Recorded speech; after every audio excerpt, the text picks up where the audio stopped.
Hello everybody, and welcome to Kanto.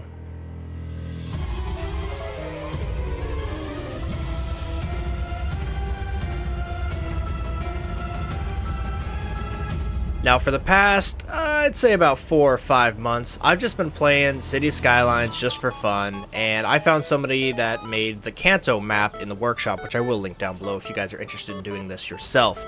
But after a while, it got to the point where I was like, you know what? I want to share this with people on the YouTube channel. I want to share it with you all. So I hopped in here and I made it even more detailed than it already was just in my own fun playthrough. And I want to show it off to you guys. Now, keep in mind, I have seen plenty of videos out there where people use tons and tons of custom mods, custom content. The only custom content I have here is a few trees. So it's very, very vanilla Cities Skylines here. But I have played a ton of Pokemon in my life. Started with Gen 1. You know, I've played every single Gen since, so I have a huge passion for Pokemon. So I really wanted to transfer my passion for Pokemon and the Pokemon map in general here into Cities Skylines and have some fun with it, right? I tried to draw the roads like the roads would be in actual Kanto.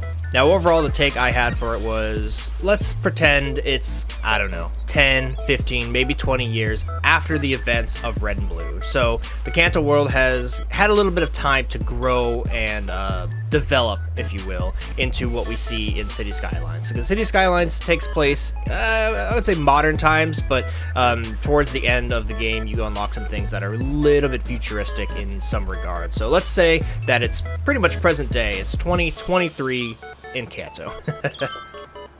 Now, in today's tour, I do hope you guys enjoy the music. This is by Glitch X City. She has made custom music based off Pokemon, and based off a lot of games, actually, that I've heard for many, many years. And I'm going to use her music because she's allowing everybody to use it copyright-free, which is really great because Laura knows you cannot trust Nintendo. So I do hope you guys enjoy the few songs that I picked out today to kind of match the vibe of each area that we go through. If you guys do really enjoy this tour and want to see me do this again, because I know that Cities Skylines 2 just released, and I do plan to do this at least for myself, for fun, because this was a lot of fun. I do plan to make Kanto again in Cities Skylines 2, just kind of see how the game can do things differently with the updated version, right, the sequel. So if you guys are interested in seeing that video, let me know down in the comments below, like, subscribe, do all that stuff, and perhaps in a few months after I've fiddled around on Cities Skylines 2, I'll make another video of that as well. But sit back, kick back. Today we're gonna show off Kanto and Cities Skylines and my interpretation of how it would look if it was 2023 in Kanto. Let's get into it.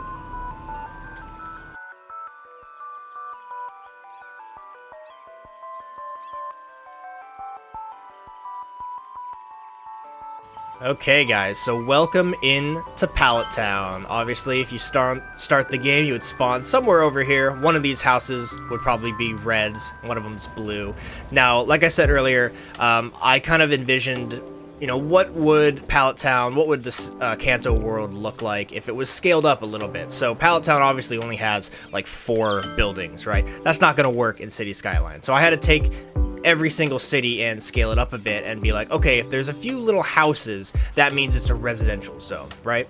And so, you know, the only other building here in Pallet Town would be Professor Oak's building. So I made Professor Oak's building, and in the anime, he's got a big kind of wildlife reserve. So you can see that I've kind of done that. We've got Oak's Pokemon Reserve and Pallet Town. And throughout this video, guys, I'm going to be hopping in and out of kind of free camera mode, which is a mod, one of the only other few mods that I have, as well as showing you guys some flyby shots, of course. But yeah, I want it to just be really casual. I'm just going to kind of take you guys on a tour and just show off everything that I have designed here. Now, something I do want to just mention right off the bat is that the map maker of this map did a fantastic job, but I do have a little bit of a criticism, and that is basically how high the cliffs are. I did go ahead, and you'll see in the future, in like Vermilion and Cerulean, in places that it really mattered, I did actually spend the time to lower these cliffs, but I didn't have the funds to do it in Pallet Town when we started, or when I started. Here's Pallet from above, and I think this gives you a good kind of understanding of the layout that I went for. Throughout all of the cities, you'll see that the big roads are kind of the roads that match the actual layout of the town in the games, and then I filled in all the little areas with kind of smaller roads. So the main boulevards, the main avenues or whatever, those will look familiar to you. And then you got to keep in mind too that I actually played this game legitimately. I didn't cheat. This isn't creative mode, so I started with small tiles, like one little tile. It was actually up in Viridian that I'll explain once we get there. And then, proceeded to expand down to Pallet Town and then over to Pewter. And if I zoom out here, I'll give you kind of a quick view at the whole thing. So started, Viridian, hit Pewter, or Pallet, then went up to Pewter, and then proceeded to expand along the way that you would when you played the game, right? So I got Cerulean, and then I actually did get Saffron just because of the way the map worked, but then I got Vermilion, Celadon, Lavender Town, etc., and then kind of filled out the map as I went along. The map also did have connections from Johto, which was both a blessing and a curse because all of the traffic, 100% of the traffic that comes into Kanto, as far as this game's concerned, Cities Skylines, is from this highway. So that is why we have an absolutely ridiculous highway system here with the roundabout to get into the city of Vermilion. And while the traffic doesn't look too bad now, that's because I have put a ton of time into making it so. Basically, when the game first started, you could imagine if I only had this plot of land and everything was coming into here, it was just jam-packed full of traffic jams over and over and over again. So it was quite a fun challenge, to be honest. But yes, that is the curse that I had to deal with. But before we look at Vermilion a little bit closer, let's leave Pallet Town here, say goodbye to Oak. We've got our Squirtle, we've got our Charmander, we've got our Bulbasaur, and we head out here.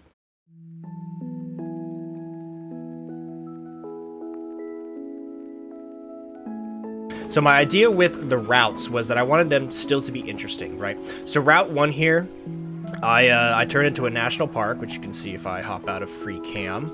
It is Route 1. It's 2-star national park, so nothing crazy, but one thing I would like for you guys to do, if you are already enjoying this video of here, please give me a like, simply because every bush you see is a click. Click, click, click, click, click, click, click, click, click, click, click, click. I did not download the mod to have a paintbrush for foliage, and I really wish I did, because that would have saved me literally probably 15-20 hours and a lot of finger pain of clicking. So yeah, that it is what it is. I did try to download the mod halfway through, but the map would not load. I would have lost my save file, so I just kind of had to live with it. So it is what it is. I got it done, but yeah, I wanted Route 1 to look, like tall grass. So you'll see this tall grass all over the world here in Kanto, and it is really tall. You can see how tall it is compared to cars. It's like 10-15 feet tall grass, so you can definitely understand why Professor Oak is like, yo, don't go in the tall grass. There's Pokemon out there. They can definitely hide in all that tall grass. Okay, so let's get to Viridian. Now, Viridian is actually where I started, as I mentioned, and because of that, I had to take a little bit of liberties. Keep in mind, since I did play this legitimately, I had to make money. And because I had to make money, the game is very difficult to not have an industrial zone. So when the game started, this whole chunk of land was industry, and I had to do that just so that I could make funds, my commercial zones could grow, and my residential zones would actually populate when to get people in. So over time, as I expanded, I kind of turned this into not as big of an industry zone and kind of made it the garbage area. So this is a little inaccurate to the map. It's almost the only place on the map that is inaccurate.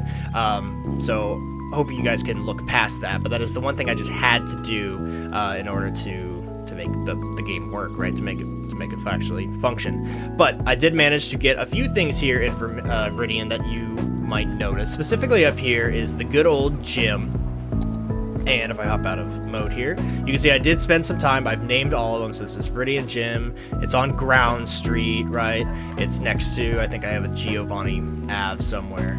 Rhyhorn, Nidoking lanes. So yeah, I've named all the Nidoqueen lanes. So there's a lot of names that you might see throughout this video that correlate to the gym or to the gym leader, the types, the Pokemon that they use. But yeah, my take for Viridian was pretty fun. I made a huge pedestrian zone here, which is really kind of like the shining area. And if you look at the map here that I'll overlay, right, of all of these actual in-game places. The in-game version I used was Heart Gold. So I've played Red, right? I've played Fire Red, but I wanted to use Heart Gold and Soul Silver as kind of the base layout, just because I think it looks a little bit better, as well as it takes place future or 2 years later than Red and Blue and Fire Red. So the world has developed a little bit and helped me kind of get a little bit more of an understanding of what this Cities Skylines version would look like. Some of the other noteworthy areas here in Viridian would be the Giant High School, which is obviously the trainer's school, and then we have the hospital. Now, I did this in most cities here, is that you'll notice the Pokemon centers are going to be giant hospitals, which just made sense to me. Now, another feature you'll notice here in Viridian is the massive monorail, and you can't really tell in the games that it goes past Viridian, but it goes from Saffron way over in that direction, across the hills, off to Johto. And since I didn't actually have a Johto area, kind of just loops back around, so ignore that. But yeah, I figured to make it actually, again, I was playing the game legitimately, so to make it actually functional within my game, I do have a stop here in Viridian that can take you over to Saffron. So that links kind of my original city here, the original main population while I was playing the game, links it back over to the right area, the eastern cities.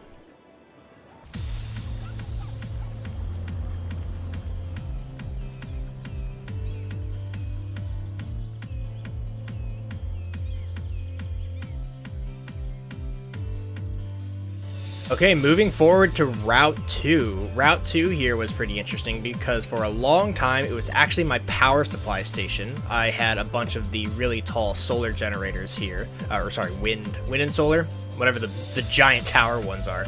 Those were sitting over here. So for a while this was a bit industrial, kind of like the rest of Viridian was. But I did, of course, have to do Viridian Forest. And the fun thing about Viridian Forest is if I go top down here, you guys can see that this layout is 100% the same layout that they have in the games, which was a lot of fun to mess with. I also put the campgrounds here because this is a national forest as far as Cities Skylines is concerned. I have campgrounds where the trainers are, so you can kind of see that, there's a trainer over here, or not even trainers, it's just all the people in there, as well as like Pikachu area and, Butterfree guys up here and some trainers and stuff like that. So that was a lot of fun. I think this one's doing fairly well too if I back out here as far as star goes. Yep, we've got 3-star, 32 visitors every week, so fairly decent, making an okay amount of cash for us.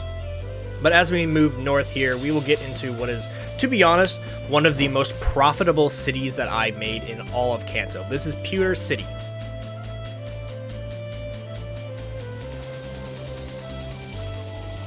Now, as you enter Pewter, you get into this smaller area here that I have deemed the Pewter, what did I name it? The South Pewter Residences, right? You got Ammonite Street, you've got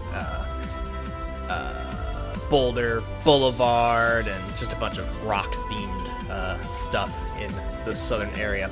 But yeah, I wanted that to kind of feel like, this is the suburbs of Pewter City, because as you start going north, you start getting into a lot of tall buildings. And I will admit, I kind of think Pewter City might be a little bit bigger than it should be, but that's fine. In the anime, it is actually a massive city that has quite a lot of skyscrapers in it. So overall, I think it's done fairly well. And then Pewter also has a very large plaza area, so I made a very cool, in my opinion, I really enjoy the street, just kind of like a residential, a recreational road, right? So you've got a bunch of parks on either side. These are massive hotels, and it all leads up to kind of like the working man statue to kind of signify that this city is kind of all about working hard. Because over here, and where the gym would be, I have done the ore mining operation. So let me hop out of this camera mode here. You can see here that this is Pewter City Gym. It might have garbage piling up, but that's okay. So this is the actual gym, right? So this is where the gym's located in the game. So I made it this is the ore industry main building, and then all around here is where I got ore set up. Because again, I'm gonna keep repeating this, I played this legitimate, right? I'm also gonna speed up time so we can get back to day. I played this legitimate, so I needed to make a lot of money in the early game to help fuel the city so that I can continue to build all of the other locations that we have here in Kanto. So the ore industry here, let me zoom out, I named it the Pewter Rock Company. It is 5 stars. It's going strong. It's making not a whole lot of profit, but in the early game, it was really cranking out a lot of money for me. So super awesome. Kind of snuck a train system in here. So there's a lot of little hidden little details kind of floating around in all of these cities that I unfortunately probably don't have enough time to show you guys all the details, but it is what it is. Hopefully you can catch a few out of the corner of your eyes if I don't specifically point them out. Over here though, we do have the Science Center as well as the Pewter Fossil and Modern Technology Institute, which is, you know, a technology institute. It's technically a university in this game, and then this is the Science Center. So I put down stuff that I thought made sense to kind of correlate right for what it is in the game. And so this is kind of a little bit of a tourist hub, so you can see the, you know, the buses coming in, dropping people off as they go past the ore industry. And then finally over here in kind of the top right section, this was kind of like a residential zone in the game, and so for the ore industry, I put all the barracks, so it would the barracks in this game make the ore industry function a little bit better. So again, gameplay deemed me kind of needing to put these somewhere. So I figured having kind of like this residential zone over time kind of being converted into where all the ore workers live made sense to me. So yeah, as a new day breaks over Pewter City, you guys can see it in its full glory. I'll put the speed back to 1. There is also this area here, which I named the Pewter Forest. Now, in the games, this doesn't quite exist, but I did have some discrepancies and some differences in just the sizing of the map, right? Now, keep in mind, I didn't make the map. I just used the map that somebody else made. So there's a few little areas that I kind of had to just work with, and the bottom right section of Pewter does actually have like a big plaza area in the game, so I figured, okay, well, that can just be kind of converted into this forest here, kind of by Diglett's Cave, which is right here. That takes you on over to Vermilion.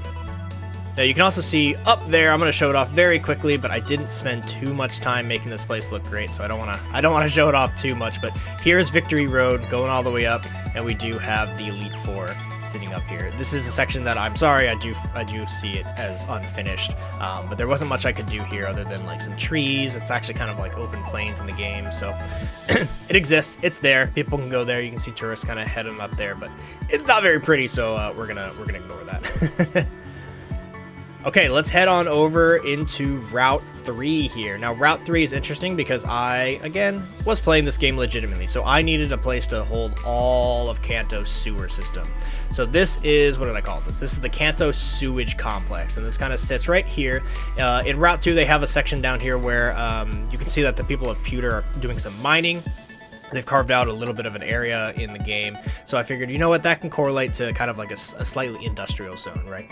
So I do have all the sewer kind of hiding in this little corner, which I think tucks it away. It keeps the pollution away from the population of Pewter, and does provide some jobs and stuff. And it's so I think it's a pretty fantastic little hidden area. And of course, when you get down low, right through the trees, you can't really notice it too much. It's just kind of big buildings, and I don't think it would be too distracting as you go through your drive of Route 3 here, which of course follows the route of the game. And I've got some wild grass area where you would expect wild grass to be. And something I do want to mention is that all of the trees for the different areas I did on purpose. So I put different trees in different areas based off of what I thought would be there, right? So Pewter's up in the north, right? It's going to be a little bit more rugged, a little bit more tundra, a little bit more temperate than some of the other locations. So I put giant pine trees all over the place. Here we have arrived to the little Mount Moon area, and I saw Mount Moon as kind of like a little like a mountain resort town, but very, very, very small. A one-street town, right? So you got one street here that's just got a few shops, and it's got a little clinic, which represents the Pokemon Center. And I think I added a few lodges here and there for people to hang out in. But yeah, it's got a little plaza, just kind of a small little area. You know, buses coming by, dropping people off as they head through here, which, there's Mount Moon. And you pop out on the other side of Mount Moon, you are in Route 4. Now, Route 4, I thought for a long time on what to do in Route 4. I was debating kind of making kind of like a a western Cerulean kind of residential zone to help with my population problems, because getting more residents in was actually very, very difficult while making this. The game wanted to make factories, basically. It was high demand for factories constantly, and money as well as industry was just a big problem while I played through this. So I debated doing that, but ultimately I decided no, Route 4 needs to, I'll do it from top down, Route 4 needs to look like this, right? It needs to have just a lot of wild grass. It needs to have that huge chunk of wild grass right here before you get to the city that you can find, meowths and ekans and stuff like that.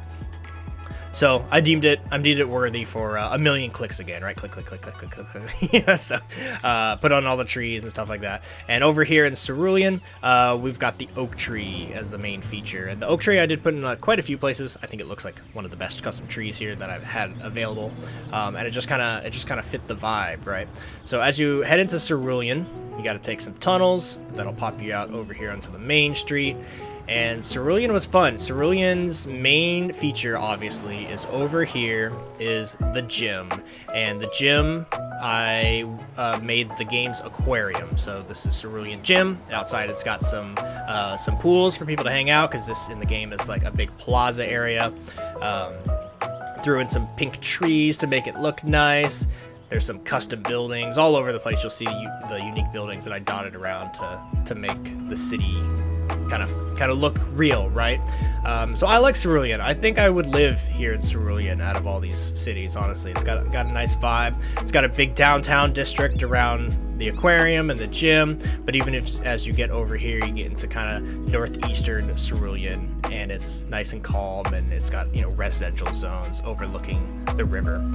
Like I mentioned earlier in Pallet Town, since the map maker made the coast very, very high, I wasn't actually able to lower it because I didn't have the funds while this early in the game when I got to Cerulean. Didn't quite have the funds, so you'll see in Vermilion where I did lower that, but it is what it is. But here's Nugget Bridge. Good classic Nugget Bridge. And up here was kind of like Route 4. This is Route 5, I believe. No, sorry, Route 24. Route 24 and 25. I thought for a long time of what to do here. I was wondering, like, maybe I should do kind of like my thought with Route 4. Maybe I should do like a residential zone, because there's nothing really here in the games, right? Just a lot of trainer, a lot of wilderness. Here's the area where you catch abras, right? But I ultimately decided, no, I'm just going to have this be kind of like a plains, open plains. And so instead of spamming wild grass everywhere, I went with a very simplistic area. And this is one of the only places in all of Kanto that you can just see open fields with the basic in-game grass. So it looks, for a Cities Skylines player perspective, I didn't do much here, right? It looks pretty plain. But if you kind of take your mind away from Cities Skylines and just think realistically, then this looks pretty good, right? It's an open field. You can see like maybe toros roaming around or whatever. Or maybe not toros because they're down in Safari Zone, but meowths, right? Persians, ekans, jigglypuffs, all that stuff is kind of just roaming around here. And I think it works pretty well. So this is where the highway kind of does a loop, and that's because really the only thing of note over here is if you follow this one road, you follow all these tourist buses, which I did color different. The color for all the buses do mean something if you keep an eye out for that. Like black is inner city, and like yellow I think is tourism up to certain areas. But you get up over here, and this is Bill's house. So the Pokemaniac himself still lives out here. Got a big old building for all of his science projects. I think in game this is considered a residential zone landmark, so it's a modern building. It's a unique building, and I figured it was fairly good to make it Bill's house. Okay, as we fly away from Bill's house, back up over here, over the mountains, we get back to Cerulean, and I could show you Saffron, but we're gonna skip over Saffron because in the games you normally take the tunnels, which we do have, by the way. These tunnels right here go under Saffron and go all through. And so they pop out over here, and this, I should have turned that on for the video, but imagine water filling that on, filling that up. It overflows, actually, if I keep it on, which is why it's off. But yeah, here is Route 6. I always forget the names. Route 6. So Route 6, just a classic route where I just kind of put a path through and put a ton of foliage. It's meant to look wild, right? It's meant to look unkept, untamed. That's where you would catch Pokemon, right? So it shouldn't have a whole lot of development. But if we get down here to Vermilion, I gotta say, this is actually my favorite city that I made in all of Kanto. Vermilion just turned out so dang well. You can tell that I did lower the coastline here, so it looks accurate, it looks realistic, and it doesn't look like it's 50 feet tall like much of the other areas in Kanto. But yeah, I really like how this turned out. This does have industry because, again, I needed more and more industry to keep my money going, and so I figured the docks of Vermilion was a great place to have industry. I see this in real life being more like fish factories or, you know, crabbing, sorting places, just kind of that like. But as far as the game goes, it's just basic industry, just to make me some money. But I think it works pretty well. It does look like kind of a busy dock area that a lot of boats would park, and there's some fish farms out here. And then we do have a connection here, which is one of the tourist locations. So this is where the SS Anne would dock, right? All the way at the bottom here. And this is actually, I can show you guys a little bit later more of the transportation hubs if you guys are interested towards the end of the video. I'll get into more details on those type of things.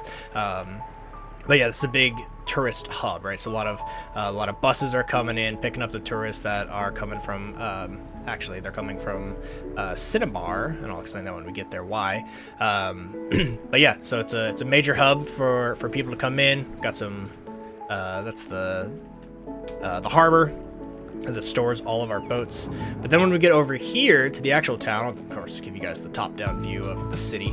You can see that I've got the gym where the gym needs to be. The main street goes up and down here, and then the big question always is, what was that guy working with his Machop on? What was he building? And the answer is industry. It's another area in the game that they were building and working on, so I figured that is a great excuse to grab another industrial zone. So up here is a pretty important building, if I remember. What is this? Yeah, the waste transfer facility. So dealing with garbage, guys, was also a major struggle while building up this game, building up this map to be functional. So waste transfer units are huge. So basically all of Vermilion, Lavender Town, I think even down to Fuchsia, gets picked up by this and then sent up to way over here, right in the Kanto sewage complex, as well as back over here in Viridian, which has a lot of the trash. Okay, here's a quick view of Vermilion at night before we transfer today, and I go to show you guys the next area, which is Lavender Town. And actually, let's keep it night for Lavender, why don't we? So let's fly back up over here, because if we're at Cerulean, we could take this route right over here, cut through some trees, so to speak, and head on through this route, which I have aptly named, wait for it, Route 9. So Route 9 goes through right here, comes along over here, and you get to a random little medical center right outside the rock tunnel. And what's interesting is I do have the power plant. Now, like I said, when we were over by Viridian Forest had a lot of my power towers while I was building the game up. But eventually I got over here, and eventually I got enough money that I was able to plop down an actual nuclear power plant where it should be in the game. So I've got, you know, Zapdos is hiding in there somewhere with the Electrobuzzes and the Electrodes and all that. But I did need a little bit more power, so I did keep one more solar updraft tower. That's the name I couldn't remember. So I had like 5 or so of these running the power in the past, but now I've got the nuclear power and this guy, and if I click on the powers thing, you can see we're fine. We're producing 1,000, only using 600. So, but power plant alone wasn't actually quite enough. So we snuck that in up here, which I think is fine. I think it's a little bit realistic. And once you come out of the rock tunnel, you can see that the trees here in Lavender change dramatically. So with Lavender and getting down into Fuchsia, I really wanted to change the atmosphere of the town. And a big way to do that is different foliage. So I see Lavender as being kind of a jungle, kind of like really thick with ferns, right? It's got really kind of big, bulky trees, right? That just have like a lot of lushness to them, right? So here we go, we entered the Lavender town, and I'll swing the camera around and up so you guys can see the layout here. So Lavender was interesting because I needed to figure out how and where to do the highway, so I kind of just squeaked it along the side of the map here. But besides that, Lavender town is pretty much an up and down street layout with a massive hospital, mainly to represent the Pokemon Center, but also I needed a big hospital in this area because otherwise they wouldn't have any hospital to go to. And then of course the main feature here is Lavender Tower itself, the Pokemon Tower, the Graveyard Tower. So I threw this in, obviously in this game, it's just the observation tower, but I think it looks great. It's almost got the right color scheme too, which is really kind of a cool thing to see. And then of course I put some graveyards down outside, so it actually functions in the game like Lavender would. Most of the graveyards that are scattered across Kanto are here. So we got 2 of them here, and these are the statues that represent life and death, and I think fertility, or what is it called? The Fountain of Life and Death and the Plaza of the Dead. So there you go. So it's a little bit of a grave area here in Lavender Town, and that's really all Lavender has. There is Mr. Fuji's house, and I don't remember actually if I that's what I did. I put Elder Care. So we have an Elder Care building here, which represents Mr. Fuji's house, because he's an old man. I thought that represented it pretty well. Okay, so from here, we would go along this route here, and this keeps up with the theming of the trees, right, the lushness. But as we get closer and closer to Vermilion over here, sorry, Saffron, we transition into a little bit more cypress trees, oh no, cottonwoods I think they're called, some cottonwoods. And so for this area, I actually wanted to have it overgrown. Let me speed up time so we can get back to day. I wanted this to feel overgrown, and so back in the day, right, 20 years ago, back during the events of Red and Blue, this was a very nice area. It had fences with lots of flower patches in here and tons of trainers hanging out. Well, flash forward 20 years, and I foresaw this area as being only needed to transport people back and forth to Lavender Town and the airport, which we will see in a little bit. So I decided that this area actually should feel, just to be a little bit different, I should make it feel overrun. So I've got the grass kind of overrunning all of the fence lines, and the trees that you need to cut to get through there are still there. You can see the gap here that you normally cut, and another gap right here that you can cut through. So I did try to stay as accurate to the game map as possible, while still kind of having a little fun with it, trying to make it unique. This is also a good time to mention that I did put a lot of toll booths in the game, and these toll booths are on all sides of Saffron. If I go up here, I can show you on the way to Cerulean also has them, and these are to represent the toll gates, right, that you go through. There's actually not one over here, but they are in sections that I could fit them in. So I like it. It also is another way to generate money, because money was starting to become a big concern for mine once I was getting towards the end of the game.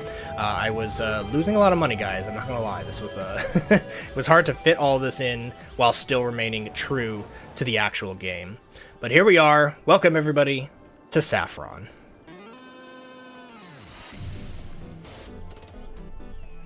Now, Saffron, of course, is the biggest city in the game, and while it might not look quite as big as Pewter here in our game, in this Cities Skylines version, I did want to make sure that I had all the biggest, tallest buildings being placed. So you can see the few that we have are the giant, unique buildings, and of course, the biggest one that they have to offer, I made Slifco. So Slifco is right here. It's got its Slifco Street and its Slifco Plaza right outside. So if you were to get down here and look up, that is the big building that fuels all of Saffron, makes all of the gadgets for all the people out here in Kanto and Johto, really. And it's where Team Rocket took over. So you've got all, 20 floors or whatever, 13 floors. I don't remember how many floors there are, but yeah, big building there, which was a pretty fun thing to put down.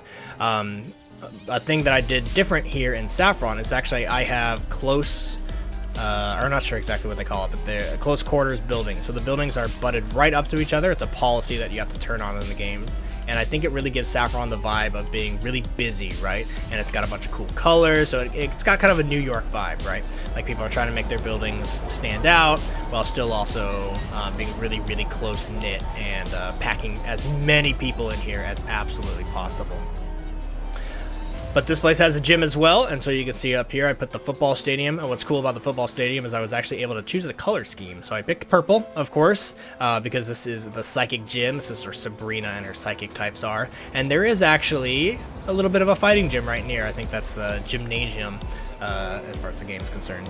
So I've got these two up here. They're hanging out on, I think, Psychic Street and Fighting Ave, or whatever I named them. And then an important area to show you guys right now is over here. Now, trust me, this looks ugly, and I know it does. This loop here is very much not great in the way it looks. I was okay with that. I struggled with this for a while to try to make it go up this way, and I just couldn't. So I just accepted the loop, and it is what it is. But what this is also is a major bus terminal area. And so this is actually one of the big major transit sections here in Kanto that helps send buses all over the place to all the other cities, right? It makes sense. Saffron's in the middle, so it's really the transit central area. One thing I didn't do that I did debate doing is a metro. I could have done a metro to kind of signify the underground passageway, right, between all of the towns that go underneath Saffron, but I just decided against it since I already had here, I'll even show you guys. I already had underground roads going all over this place, just to signify that. So I decided that that was okay to kind of not mess with metros, right? I've got buses, I've got a monorail, I've got blimps and stuff like that, little balloons that you'll see flying around. So there's plenty of transport areas that I decided I didn't really quite need to do the metro. But yeah, that is Saffron. I really do like how it turned out. From above, I can show you, it does feel like Saffron. You've got the major road that goes all the way around that I made highways, but even within them, then there's the major kind of routes, the major boulevards, if you will. With, of course, the hospitals where they need to be, and probably a few other little hidden gems in here that makes sense, like the Statue of Wealth. So yeah, that is Saffron, and I do love how it turned out, and it does actually make quite a bit of money because there's a lot of office buildings kind of stuck in here with Saffron. So it's doing well, making a lot of money.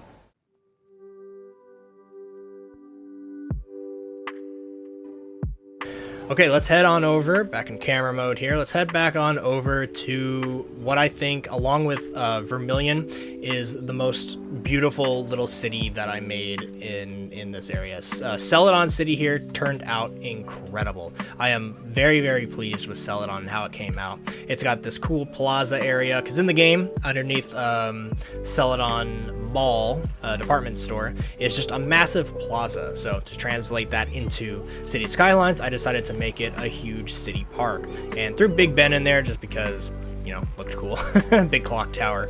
I think it fits the vibe pretty well. So, you know, you've got nice, beautiful park. I threw a lot of beautiful, kind of purple looking trees in here just to kind of fit the vibe. And then I figured Celadon would have a bit of history, right? It would probably have an old district, an old town here, and the old town here would be very, very close to the gym, and the gym is the garden observatory in the game. So I think that was a fun pick to represent the grass gym in Erica's spot.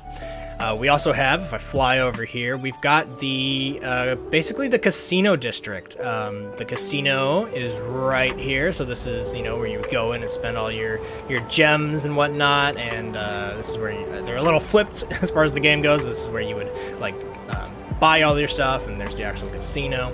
And so this whole area here represents that. So it's a bunch of I think leisure commercial is what I zoned this place to be, as well as some hotels and stuff like that. And here's the main hotel that you can actually go in the game, and it's in its proper spot. And then towering above all of this, I figured I would put the stock market. So this is the stock market building that starts really small, and throughout the game you can kind of do some loans and do some stock trading, and it levels up, it upgrades, which unlocks some buildings for you to put down elsewhere. So I put that there because I figured, yeah, if there was anywhere that was going to represent money in Kanto, it would be this spot right here hanging out in Celadon. Especially because if you go through the street underneath the highway, you get to this street here, which I named something specific. What did I name this? I named this the Celadon Strip. So the Celadon Strip represents all the shopping you would ever need to do in all of Kanto, right? So super tall skyscraper commercial zones with the main mall right here. You've even got the rooftop plaza where you can buy some drinks, maybe some lemonade for some city guards. I don't know. It's up to you, you know? And yeah, I put some unique buildings in here. I think this one's unique. I think that's a unique one. This is a unique one. So this actually represents Game Freak. So this is where you would go to get your EV. Up at the very top, the Game Freak offices.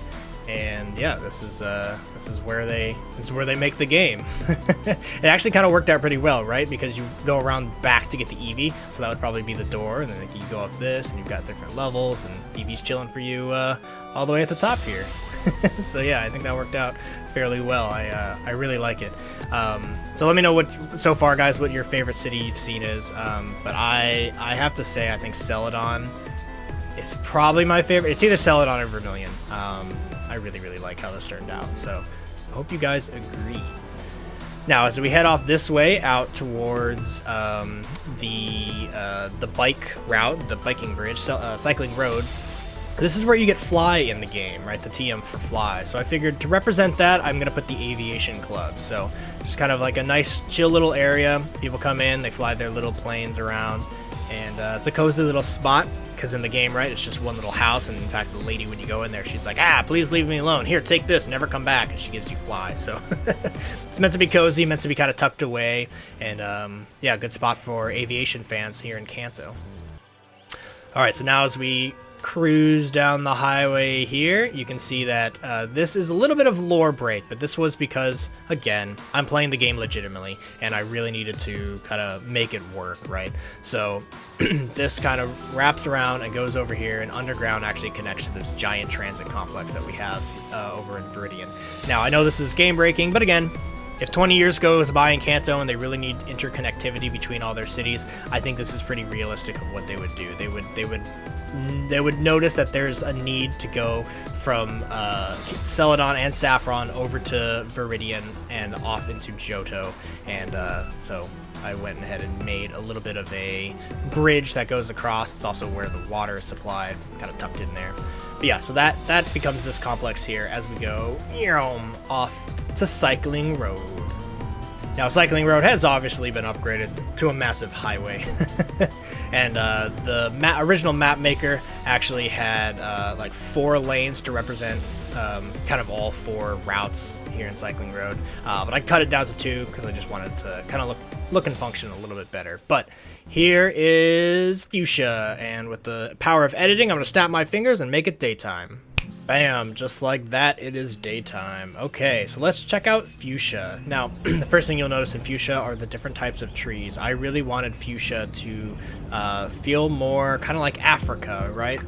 More safari, if you will. So as we come in here, you're going to see a lot of these acacia trees, and that's really to kind of give off a different vibe, right? But also to represent the safari. So we shall go over here, and we'll look at the safari zone in a bit, but the main place of the town is over here. We've got the massive Fuchsia gym with the poison types kind of towering above the whole rest of the town. Now, Fuchsia was interesting because Fuchsia is really just one road, right? They've got it tucked back here onto the top-down view so you guys can see what we're working with here in relation to the game. It's really just kind of got one road over here, right? As well as a way to jump down, which I did make a one-way street, so you can't jump down into the lower area, which is a neighborhood, right? So I figured this would be a nice neighborhood. And I did name these. I didn't show you guys all of this for lack of time, but this is the lakeside neighborhood, right? Because you got the one lake in there, and this is actual Fuchsia City. So, you know, I'll quickly show you guys some of the other ones if you just want to see kind of what I named, all of the different areas.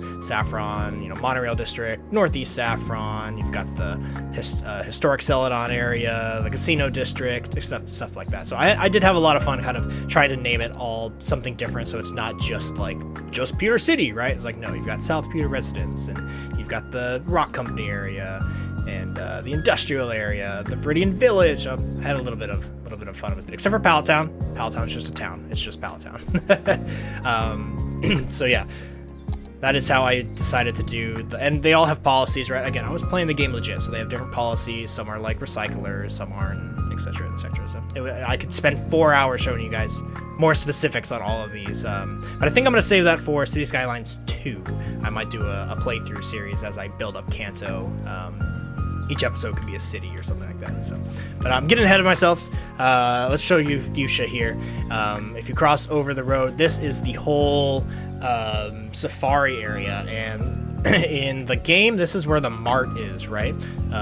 So the Poke Mart. So I decided to put the what do they call it? The conventional mart, the Mall of Moderation. I was way off, but yeah, this is the conventional mart where you can buy just kind of moderate items, right? Not too expensive, and throw a little bit of shops in here. And that's mainly just to facilitate buying and selling of the safari zone. I snuck some hotels in here because that seemed realistic, because people are coming here, and this is just one major zoo, right? So outside here, you've got, you know, different monkeys, and I did actually have fun here with naming them. So this is the flying type house, right? So there's flying guys in there.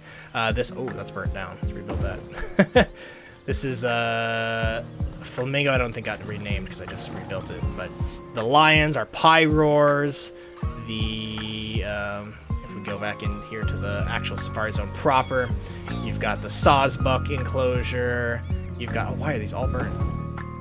You've got the Rhydon enclosure. The elephants are Caparaja, right? So I figured it's in the future, right? It's 20 years past Red and Blue, so some of the other regions' Pokemons are starting to come in, and Stantlers here.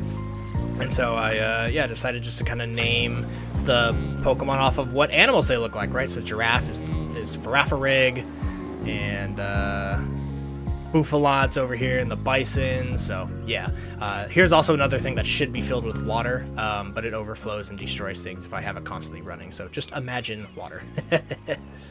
But yeah, this is Fuchsia, and I really like how Fuchsia turned out. It was really fun to manage and kind of, you know, make look kind of African. And obviously when you come down here, you hear all the animal sounds and stuff, which is just a lot of fun to kind of hear. It's immersive, right? It's enjoyable. So there's Fuchsia. So now it gets to the point of the game, guys, where everything you're about to see is a little bit made up. It's a little bit what if, right? So what if 20 years went by? How would they continue expanding?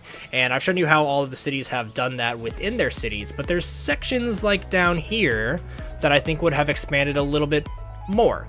So this is Fuchsia City's resort area. This is their beachfront. In the games, this is just kind of sandy area, and I took it upon myself to be like, well, let's make this kind of a tourist hotspot. You can see this is one of our major connections for boats that goes to Cinnabar as well as Vermilion. So this is basically the SS Anne is one of its docking areas. We've got the tropical resort and a bunch of just like leisure zoned areas, so hotels and cafes and stuff like that. So I really like this area. What did I name it? I named it the Pier 19. That's right. So instead of Route 19, Route 19 has now become Pier 19. And this whole idea of customizing the area, this is also park maintenance for the whole area. The whole idea of expanding things to be a little bit creative continues as we go down here through the routes. Now in the video game, this is the area where you end up fighting a lot of flying trainers, right? A lot of people with sparrows and pharaohs and pidgeots and dodrios. So as I round this corner, you're gonna see a lot going on here. This is the international airport. This is Kanto International Airport, okay? And this was a lot of fun to kind of try to squeeze in here. So this is where all the flying trainers are, so a lot of airports ended up popping up. And I've got a bit of an area here which is just hotels and, you know, Club 801, whatever. So this is a tourist hotspot, essentially, as I turn this route to make me more money, but also to get more people into the area to go be tourists, right? To go to Fuchsia and to go up to you know, Saffron and Celadon and stuff. There's a lot of tourism that I have in this map, and so I needed an airport to get the people into Kanto to actually, you know, do their thing. And it does bug out. They fly through the mountain. It's not perfect, but I wasn't trying to be perfect. I was just trying to have fun and make it look good as best to my ability. Now, I also decided, well, we've got this massive island over here that's not really in the game. And so this is another make-believe area that I was just like, I need money and I want to do something cool with it. So this is a forest area. I think I called it Fuchsia Forest Company. So yeah, it's just a nice little island that is kind of out of the way, doesn't break any areas that should be something from the game, right? So I just kind of added a forest district in here, and it produces like furniture and paper and stuff like that. So honestly, a lot of money is coming from this little spot, which is very convenient. Up over this way, it's just the route that winds through all the water, and you can see the game breaking. Boats cutting through. Now this is a cargo hub, and the main reason this has to be out here is because the way this game works. I shall show you guys. If I go to boat routes, you can see that this is the line that the map maker made, and you have to connect your outside connections as far as boats go to this outer line. So I actually couldn't get Vermilion to be docks, right? I couldn't actually get the big cargo ships or the tourism cruise ships to go into Vermilion, which is a bit of a bummer. So that's why you can see down here in Cinnabar, they're going in, as well as over here. It was the only place I could connect. So Vermilion itself actually does have a dock to ship out at. So this is kind of just hidden over here, out of the way. I don't think it's that big a deal. Kind of just sneaking in. I don't think I should do this route, which is Route 11. Very basic, but it just kind of has a different vibe, different trees, trying to stand out. And of course, it's got Diglett's Tunnel. Why is this Richardson? No. Diglett's Tunnel. There we go.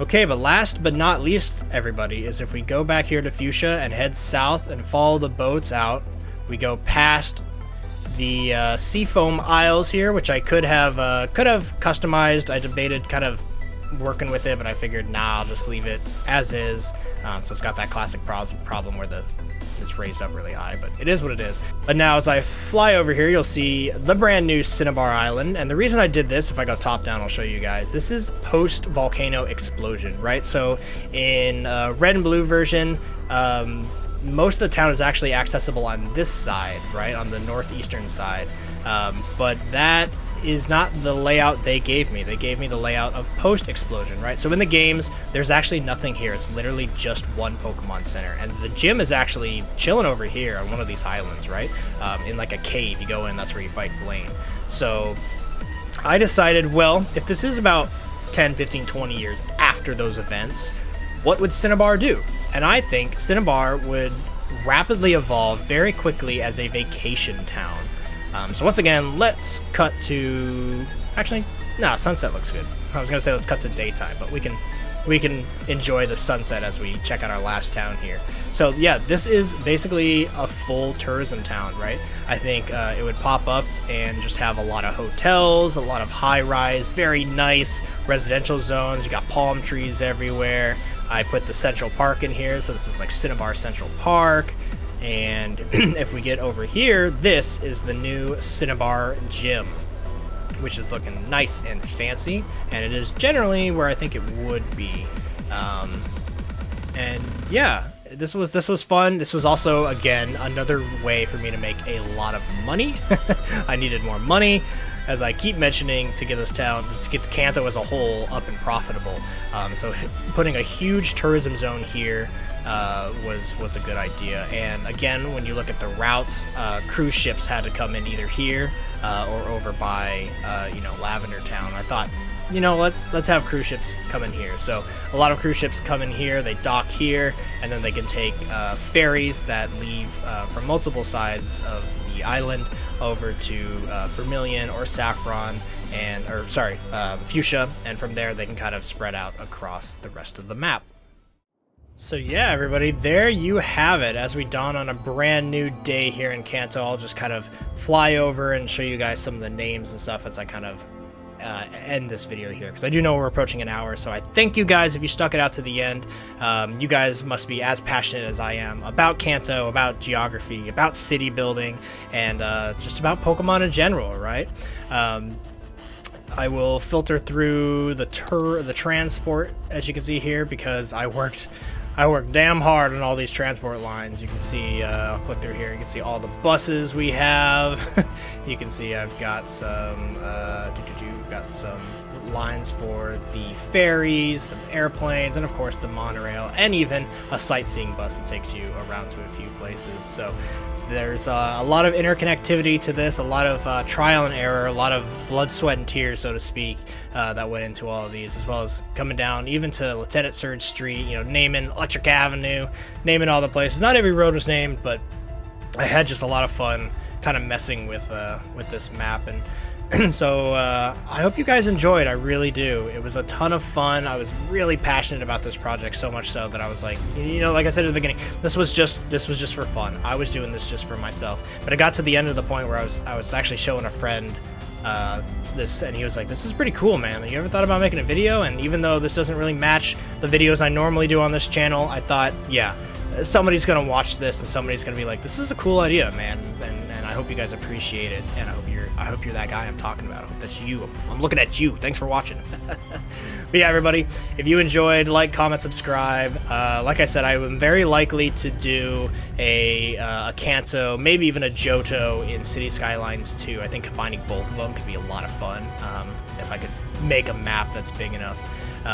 So yeah, I might do, you know, if this gets a lot of support behind it and you guys really like it, I might even do a playthrough series where you guys can see kind of the trials and tribulations I had to go to make this end product that you're seeing. This is about 80 to 100 hours of work put behind it, because some days I sat down and I was just working on money. You know, I was just fidgeting with loans and all sorts of stuff like that. So yeah, it was quite a lot of fun, and again, I do hope you enjoy it. So like, comment, subscribe, let me know if you want to see another episode. But until then, guys, here is Kanto in its full glory with all the names I've done, and I hope you guys enjoyed it, and I hope you guys have a great rest of your day. But until next time, I've been Jay. Peace out, all.